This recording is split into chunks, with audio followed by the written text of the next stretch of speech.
American डॉलरची किंमत जगभरातील इतर महत्त्वाच्या करन्सी सोबत तुलना करता सातत्याने वाढताना दिसते. 2000 सालानंतर प्रथमच डॉलर इतका मजबूत झालेला दिसतोय. आता बघा, हा एपिसोड ज्यावेळेस मी बनवत होतो तेव्हा भारतीय रुपया डॉलरच्या तुलनेमध्ये 81 रुपये 61 पैशावरती स्थिरावला होता आणि या अगोदर तो ऑल टाइम लो 81 रुपये 67 पैशांपर्यंत जाऊन आला होता.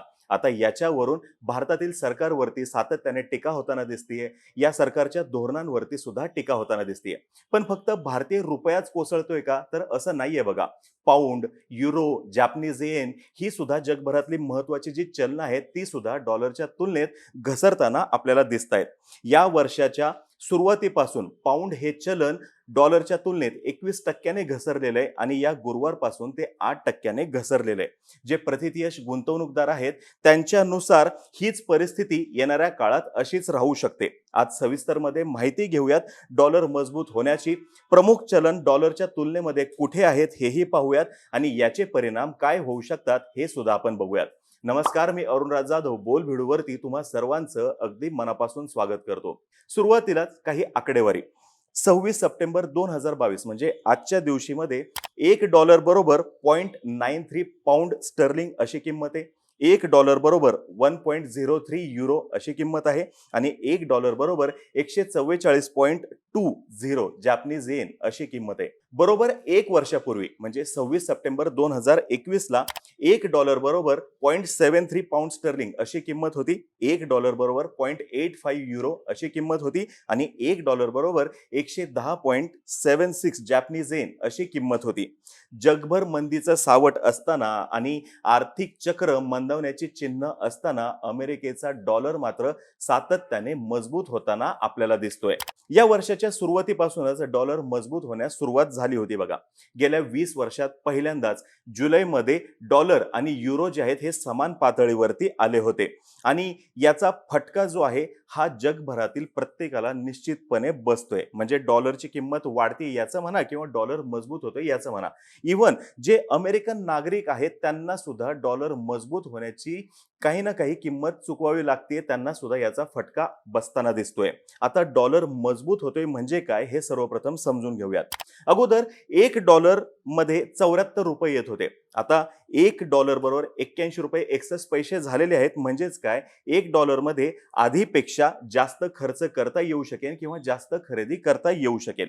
एक वर्षापूर्वी $1 बरोबर 110 जॅपनीज येन असे गणित होती. आता ती गणित कशी झाली आहेत? $1 बरोबर 144 जॅपनीज येन म्हणजे 30%हून अधिक जॅपनीज येन डॉलरच्या तुलनेमध्ये घसरलेला आहे. म्हणजेच 30%हून अधिक आता खर्च करता येईल आणि खरेदी सुद्धा करता येऊ शकते.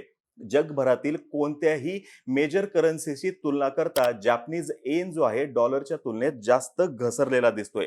परकीय चलनाच्या किमती या सातत्याने बदलत असतात. बँक्स, बिझनेस हाऊसेस, ट्रेडर्स जे आहेत हे कंटिन्युअसली बाईंग आणि सेलिंग करत असतात. त्याच्यामुळे ह्या किमती सातत्याने बदलत असतात. US डॉलर इंडेक्स या वर्षाच्या सुरुवातीपासून 14% वधारलेला आहे. पण यात एका गोष्टीकडे दुर्लक्ष करून चालणार नाही. ते म्हणजे हे की US स्टॉक्स जे आहेत हे 19% डाऊन आहेत. बिटकॉइन जो आहे हा सुद्धा 15 लाखाच्या आसपास आहे, जो या वर्षाच्या सुरुवातीला 40 लाखाच्या आसपास होता आणि गोल्ड सुद्धा 7% डाऊन आहे. तरी सुद्धा डॉलर मजबूत होताना दिसतोय. आता हे असं का झालं असेल हा प्रश्न तुम्हाला पडला असेल. तर याचं उत्तर अगदी साधं सरळ सोपं आहे.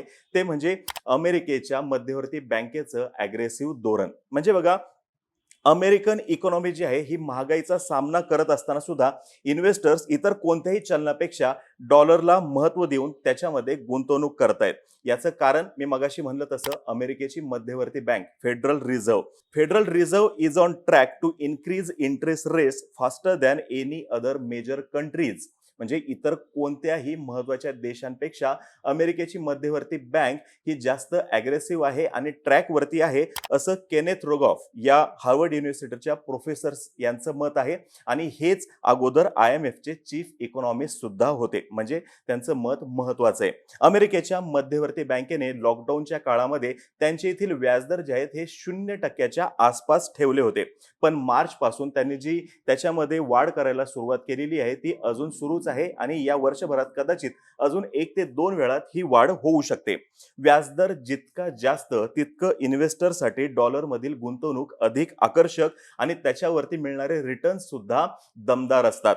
यासोबतच रशियाने युक्रेनवरती जे आक्रमण केलं याच्यामुळे ज्या एनर्जी प्राइसेस आहेत या स्काय रॉकेट होऊन ज्या युरोपियन अर्थव्यवस्था आहेत त्यांच्या अर्थव्यवस्था सध्या कोलमडलेल्या अवस्थेमध्ये आहेत. याच्यामुळं गुंतवणूकदार जे आहेत तुलनात्मक दृष्ट्या आणि ऊर्जेच्या दृष्टीने स्वयंपूर्ण अशा अमेरिकेमध्ये गुंतवणूक करणं पसंत करतायत आणि त्यांच्यासाठी ते जास्त फायदेशीर ठरतंय. मी मगाशी म्हणलं तसं अमेरिकेची जी मध्यवर्ती बँक आहे फेड रिझर्व्ह यांचं धोरण जे आहे ते इतर देशांच्या मध्यवर्ती बँकांपेक्षा जास्त आक्रमक आहे.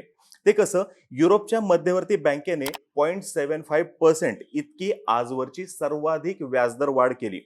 कधी? काही दिवसांपूर्वी. पण फेड रिझर्व्हने हे गेल्या वर्षभरात दोनदा केलेलं म्हणजे 0.75% अशी व्याजदर वाढ त्यांनी ह्या वर्षभरात दोनदा केलेली आहे. म्हणजेच त्यांचं धोरण हे युरोपियन मध्यवर्ती बँकेपेक्षा जास्त आक्रमक आहे. यामुळे गुंतवणूकदारांसाठी सध्या डॉलरमधील गुंतवणूक किंवा अमेरिकेमधील गुंतवणूक जी आहे ही सर्वाधिक सुरक्षित आहे. म्हणून डॉलर इज सेफ हेवन असं म्हणलं जाते. अधिकाधिक गुंतवणूक डॉलरमध्ये झाल्यामुळे डॉलरची किंमत वाढताना दिसतेय असं तज्ज्ञ सांगतायत. यावरून हे लक्षात येते की अमेरिकेमध्ये ज्या काही परिस्थिती आहे, ज्या काही घडामोडी घडतायत याच्यापेक्षा जगभरात ज्या घडामोडी घडतायत याच्यामुळं डॉलर जो आहे हा वधारताना दिसतोय. आता याच्यामुळं काय होऊ शकतं, म्हणजे स्ट्रॉंग डॉलर जो आहे याच्यामुळे काय होऊ शकतं, तर अमेरिकेपुरतं जर का बोलायचं म्हणलं तर अमेरिकेतील महागाई ही कमी होऊ शकते. त्यांच्यासाठीची आयात जी आहे ही स्वस्त होऊ शकते. पण अमेरिकेतील ग्राहकांना याचा विशेष फायदा होणार नाही असं तज्ज्ञ सांगतायत. कारण की त्यांच्या इथला महागाई दर हा 9% अधिक आहे आणि सध्या जे काही डॉलर मजबूत होते याच्यामुळं या महागाई दरामध्ये जास्तीत जास्त 0.2% किंवा 0.3% इतकाच दिलासा मिळू शकतो. महागाईच्या दराच्या प्रमाणे लोकांचं इन्कम सुद्धा वाढलेलं नाही. याच्यामुळं अमेरिकेत बहुसंख्य नागरिकांना मून लाइटिंग करावं लागतंय आणि या संदर्भातला एपिसोड आपण ऑलरेडी बनवलेला आहे.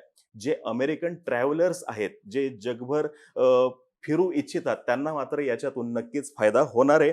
यासोबतच जे दुसऱ्या देशामध्ये घर घेऊ इच्छितात त्यांना सुद्धा घर घेणं सोपं होणार आहे. जेव्हा डॉलर युरोच्या तुलनेत मजबूत होतोय तर याच्यातून युरोपियन कंपनी ज्या आहेत त्या सुद्धा एक्स्ट्रा युरो नक्कीच कमावू शकतात. मगाशी मी म्हणालो की अमेरिकन लोकांना सुद्धा याचा फटका बसणार. तर ते कसं, ज्या अमेरिकन कंपनी बाहेर देशामध्ये आहेत त्यांचा प्रॉफिट निश्चितच कमी होतोय बघा. मॅकडॉनल्डचा रेव्हेन्यू 3% कमी झालेला आहे. मायक्रोसॉफ्टचा रेव्हेन्यू लास्ट क्वार्टरमध्ये $595 मिलियन कमी झालेला आहे. ज्या टॉप 500 कंपन्या आहेत त्यांचा 40% अधिक रेव्हेन्यू हा अमेरिका बाहेरील देशांकडून येतो. त्याच्यामुळे हे सर्व घडताना दिसतंय. या स्ट्रॉंग डॉलरमुळे विकसनशील देशांसमोरील आव्हानं निश्चितपणे वाढणार आहेत बघा. कारण की या देशांमधील कंपन्या किंवा त्यांचं सरकार जे आहे हे पायाभूत सुविधांमध्ये गुंतवणूक करण्यासाठी जे कर्ज घेतं ते कर्ज डॉलर रूपानेच घेत असतं. आता त्यांना हे कर्ज जे फेडायचं आहे ते डॉलरमध्येच फेडायचं आहे. जर का त्यांनी 2-4 वर्षापूर्वी कर्ज घेतलेलं असेल तर आजच्या परिस्थितीमध्ये डॉलरमध्ये कर्ज फेडणं या देशांसाठी अवघड होणार आहे. डॉलर येणाऱ्या काळामध्ये याच लेवलवरती राहील किंवा अजून वाढेल, अजून मजबूत होईल असं तज्ज्ञांचं मत आहे. पण मजबूत डॉलरमुळं अमेरिकन नागरिकांसह जगभरातील नागरिकांची चिंता निश्चितपणे वाढणार हे खरं आहे. आता तुम्हाला ही माहिती जर का आवडली असेल खाली कमेंट बॉक्समध्ये नक्की सांगा. तोपर्यंत बोल भिडू या आपल्या युट्यूब चॅनलचे सर्व व्हिडिओज लाईक करा. आम्हा सर्वांचे व्हिडिओ जास्तीत जास्त लोकांपर्यंत पोहोचवा आणि चॅनलला सबस्क्राईब करायला विसरू नका. धन्यवाद.